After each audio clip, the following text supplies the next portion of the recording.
Good day, everyone, and welcome to Land Sterling KSA office. Actually, we're very excited to be joining you from here. It's a beautiful day here in Riyadh, and we have with us Saad Athar. He is head of strategic consulting here in Riyadh and KSA, of course. So we're going to be talking about the hospitality sector in KSA. Obviously, there's a lot of changes. I'm sure the audience can see that from the press, from the media, and so on. So, Saad, thank you for joining us. Thank you very much, Hamza. Thanks a lot for having me here. So, Saad, tell us a little bit about the Saudi market when it comes to hospitality. What exactly is happening? What are the new trends that's going on here? Well, let me start by telling you that the Vision 2030 and the leadership of Saudi Arabia is really a gift to Saudi Arabia, the way we see it. Yeah.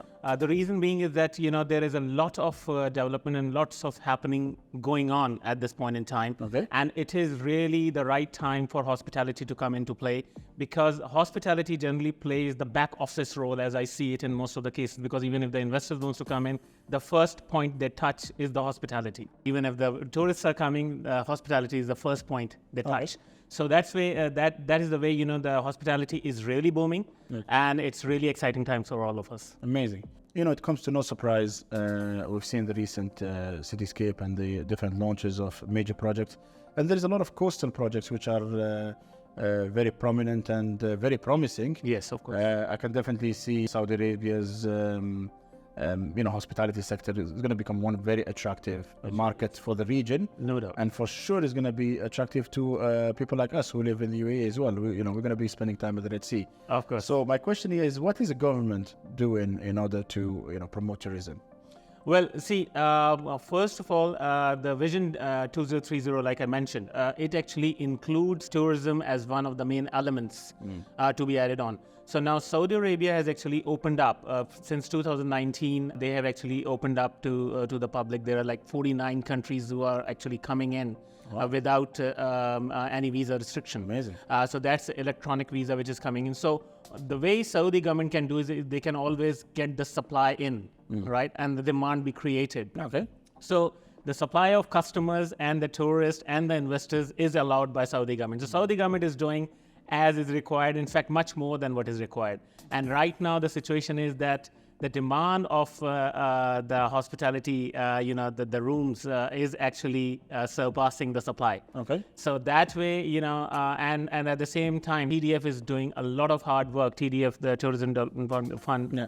and they are actually, creating a lot of opportunities for the new investors to come in, and they are ready to, chip in their part as well. Saudi government is doing everything what is needed for the tourism. When we look outside our window, obviously I see the Riyadh Metro and some of the new stations. They look complete. Sure. So I'm sure they're going to be launched soon. Do you believe the infrastructure that's currently existing and maybe the upcoming infrastructure in the next 2 years, do you think it's sufficient to handle this kind of tourism?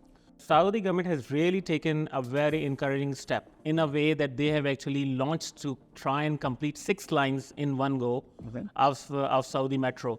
With that, what they're really trying to do is to try and cover up the requirement which is there, but the influx of people as it is happening, it is much more than what is being supplied over here. It will cover up for sure, but of course, like we saw it in Dubai as well, that there was a challenge of weather. When public transport like metros were difficult to use, and then you have to build up the tunnels, the air-conditioned tunnels and all that. So that will be a challenge, but yes, it will definitely help. Okay. I wouldn't say that it will really cover it up. Excellent. So without sounding like TripAdvisor.com, what are the best places to really visit in Saudi Arabia once obviously all these projects are coming to a complete? What do you recommend? I mean, this would be a good tip for our viewers as well. Yeah, sure. See, the new and the good areas which are coming up, I must advise everybody to actually look at Jizan. It's a beautiful area to go to. And there is a big enhancement program, a vast enhancement program of Jizan is going on. So by saying the name Jizan, you can actually understand the seriousness of Saudi government, that they're even looking at the cities like Jizan and Domat al-Juma and other cities in which they want to actually, bring the tourists towards that side. So like Abha is another very good location to look at. Khobar is enhancing big time, and there's a lot of attraction which are coming that way. Then of course Riyadh, Jeddah, they are anyways the leaders, and everybody would like to visit there, except the holy cities, which is of course sacred to all the Muslim world. Thank you very much. Now, a bit of a tricky question. So, as you're aware, the nature of Saudi Arabia, not just being a religious country, but also a very conservative country. Yeah. And it has beautifully blossomed and it's opening up and so on. So what we saw yesterday in Cityscape, a lot of new architects are coming into Saudi Arabia and opening office here and so on.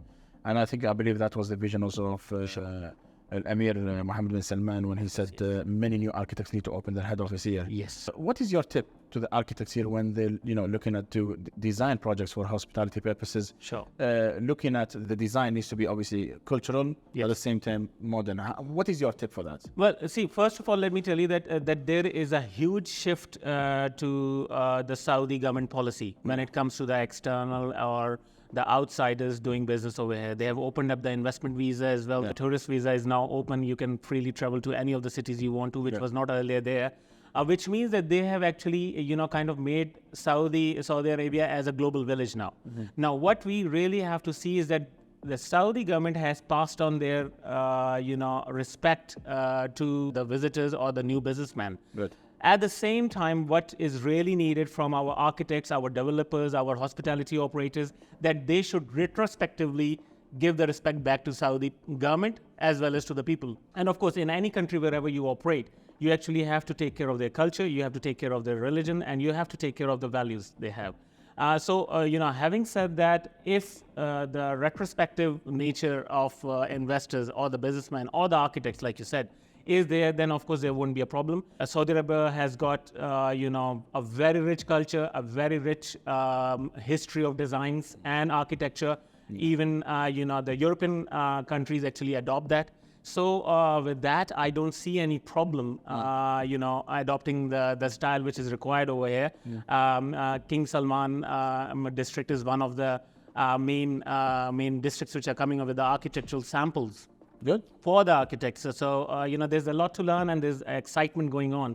And one should definitely try over here. Fantastic. Okay, I have a last question. Sure. Now, without sounding like Booking.com, are the hotels expensive for a family man like myself with wife and kids? Will it be too much for us to bear when it comes to a 5-star hotel with facilities and so on? Or would you say Saudi Arabia is affordable? Saudi Arabia is definitely affordable. You have to be careful in choosing the district in which you want to live in. Okay. So if you are going towards a business district where there is basically a lot of occupancy already there and a lot of demand already there, then of course they would be expensive as the rule of economic supply. If there is more demand and less supply, of course the prices will rise. But you coming with the family or you coming with your friends and trying to spend a good time rather than doing a business trip, I would suggest that look at the suburban sides of the cities, which are beautiful, which has got a lot of things to offer. So, if you find it over there, you'll definitely find much cheaper, of course, from Dubai. In fact, I would say you'll find it cheaper than Fujairah or Ajman even. The rates are so cheap on that side. And but if you come towards the metropolitan cities, or you're looking in the KFD area, or the center of Jeddah, of course it will be a problem. I can definitely confirm that the food quality is definitely fantastic. I've tried many hotels around, but very impressed with the way Saudi hotels are. I would definitely recommend you to try the street food as well. Right. That's very appreciate it. Well, thank you, Saad. Thank you very much for this podcast, and thank you for giving us your time. It's a pleasure. I really enjoyed it. And hopefully, our viewers would love to connect with you soon. Thank you so much. Thank you very much, guys. Take care. Thank you. Thank you.